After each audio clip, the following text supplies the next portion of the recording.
मित्रों, इस धरती पर जब जब भक्ति का जिक्र होता है तो राम भक्त हनुमान जी का नाम सबसे पहले लिया जाता है। वैसे तो प्रभु राम जी अगर चाहते तो रावण को एक पल में ही खत्म कर सकते थे, लेकिन रामायण काल में प्रभु श्री राम जी के सबसे ज्यादा सहायता अगर किसी ने की हो तो वो हनुमान ही थे। मित्रों, क्या आपने कभी सोचा है कि रामायण के बाद पवन पुत्र हनुमान जी आखिर कहाँ गए? हिंदू धर्म ग्रंथों के अनुसार हनुमान जी को अमर रहने का वरदान प्राप्त है, तो क्या आज भी बजरंगी हमारे बीच मौजूद हैं? और अगर हाँ, तो आखिर वो कहाँ हैं? इन्हीं कुछ सवालों के जवाब लेकर आज हम हाजिर हैं। नमस्कार मित्रों, आप सभी का द ज्ञानी टेल्स की वीडियो में स्वागत है। मित्रों, हिंदू धर्म के प्राचीन ग्रंथ रामचरितमानस के रचयिता तुलसीदास जी ने हनुमान चालीसा में लिखा है, चारों युग प्रताप तुम्हारा है, पर सिद्धि जगत उजियारा। अर्थात चारों युग यानी कि सतयुग, त्रेता, द्वापर और कलयुग में आपका यश और प्रतिष्ठा फैली हुई है और जगत में आपकी कीर्ति सर्वत्र प्रकाशमान है। त्रेता युग में प्रभु श्री राम ने हनुमान जी की सेवा और भक्ति से प्रसन्न होकर उन्हें ये वरदान दिया था कि जब तक इसी धरती में मेरी कथा प्रचलित रहेगी तब तक हनुमान के नाम की कीर्ति भी अमिट रहेगी। और मित्रों, 4 वजहों से हनुमान जी सभी देवताओं में श्रेष्ठ हैं। पहला ये कि हनुमान जी महाबली है, अर्थात वो बहुत शक्तिशाली हैं। दूसरा ये कि वो इतने शक्तिशाली होने के बावजूद भी वो इतने विनम्र और आज्ञाकारी हैं। तीसरा ये कि वे हमेशा अपने भक्तों की सहायता करते हैं और तुरंत उनके संकट हरते हैं। और चौथा ये कि वे आज भी सशरीर इस पृथ्वी पर मौजूद हैं। मित्रों, इस ब्रह्मांड में ईश्वर के बाद भी यदि कोई जागृत देव आज भी मौजूद है तो वो हनुमान जी हैं। महावीर बजरंगबली के सामने बड़ी से बड़ी मायावी शक्ति भी घुटने टेक देती है। पर अब एक महत्वपूर्ण सवाल ये है कि अगर हनुमान जी अमर है तो आखिर वो है कहाँ? मित्रों, हनुमान जी आज भी जीवित हैं।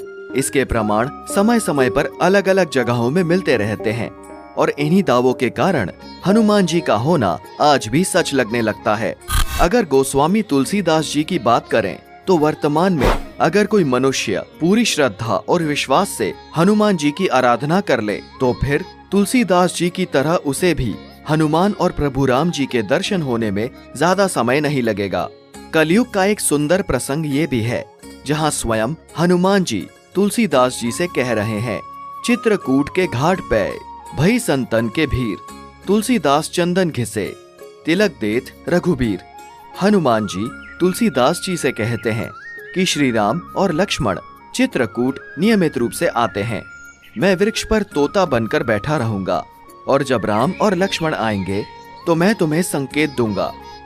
हनुमान जी की आज्ञा के अनुसार तुलसीदास जी चित्रकूट घाट पर बैठकर सभी आने जाने वालों को चंदन का तिलक लगाने लगते हैं और फिर जब राम और लक्ष्मण वहां आते हैं तो हनुमान जी गाने लगते हैं, चित्रकूट के घाट पे भई संतन के भीर, तुलसीदास चंदन घिसे, तिलक देत रघुबीर। हनुमान जी के ये वचन सुनते ही तुलसीदास जी प्रभु राम और भैया लक्ष्मण को निहारने लगते हैं और उन्हें तिलक लगाते हैं।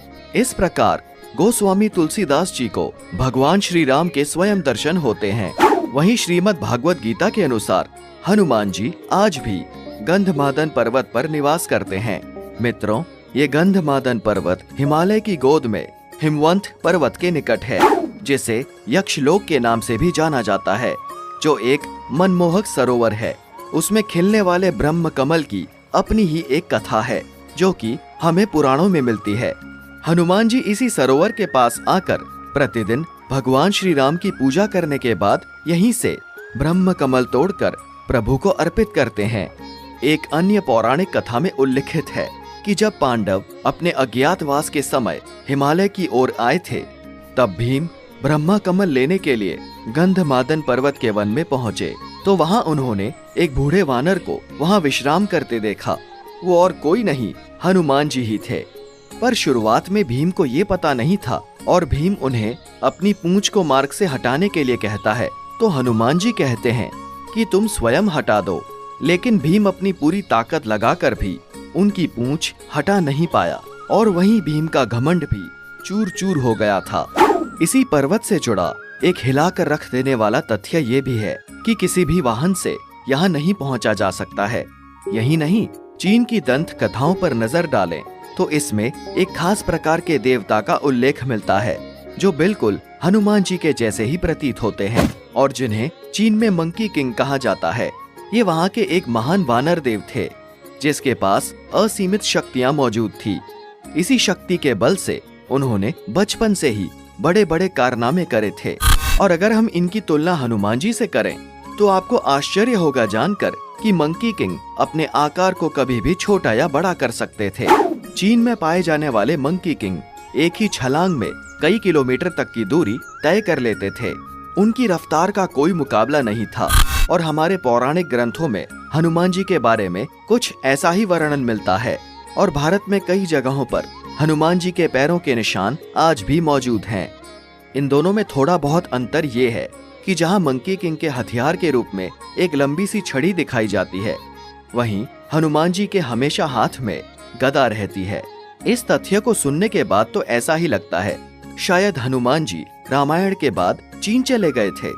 चीन में उनकी कहानियां आज भी सुनाई जाती है। चीन के प्रसिद्ध इतिहासकार जी सोलन को पूर्ण विश्वास है कि मंकी किंग और कोई नहीं बल्कि हिंदू धर्म के हनुमान जी ही थे जिन्होंने चीन में समय बिताया।